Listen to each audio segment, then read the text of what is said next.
అదే RTV app వార్తల్ని క్షణాల్లో చదివే అవకాశం ఉంటుంది. ఒక న్యూస్ పేపర్, ఒక టెలివిజన్ ఛానల్ మీ చేతుల్లో ఎప్పుడూ ఉంటాయి. మత్స్యకారుల సహకార సొసైటీకి సంబంధించినటువంటి సభ్యుల ఆత్మీయ సమ్మేళనానికి ఈరోజు జిల్లా అధ్యక్షులుగా ఎన్నికైనటువంటి నగేష్ గారికి అభినందనలు తెలియజేస్తూ, ముఖ్యంగా వారి యొక్క సమస్యల కోసం వైఎస్ఆర్ కాంగ్రెస్ పార్టీ ఎప్పుడూ ముందుంటుందనేసి తెలియజేయడానికి మాత్రమే ఈరోజు ఈ సమావేశం ఏర్పాటు చేయడం జరిగింది. ముఖ్యంగా ఈ రాష్ట్రంలో పేదవాడి అభివృద్ధి కోసం రాజకీయం చేసేటటువంటి గొప్ప వ్యక్తి జగన్మోహన్ రెడ్డి గారు. తన స్వార్థం కోసం, తన స్వలాభం కోసం రాజకీయం చేసేటటువంటి వ్యక్తి చంద్రబాబు నాయుడు గారు.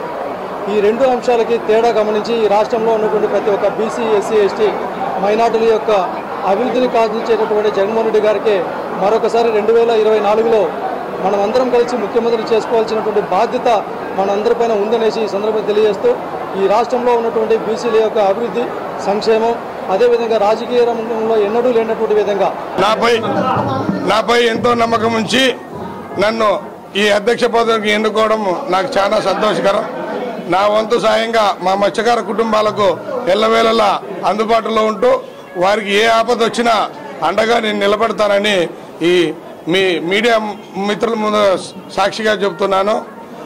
అవసరమైతే ప్రభుత్వం దృష్టికి తీసుకుపోయి 217 జీవో అయితేనేమి, మా రాయలసీమ జిల్లాలో మత్స్యకారులకు 51 సంవత్సరం నిండిన తర్వాత పెన్షన్లు రాని పెన్షన్ విషయం అయితేనేమి, మా మత్స్యకార కుటుంబాలకు ఇబ్బందులు ఏవైనా సరే ప్రభుత్వం దృష్టికి తీసుకుపోయి ఆ సమస్యలు పరిష్కరించేంత వరకు కృషి చేసి ప్రభుత్వం దగ్గర మా సమస్యలు పరిష్కరించేందుకు కృషి చేస్తానని ఈ మీ మీడియా మిత్రుల సమక్షంగా తెలియజేస్తాను.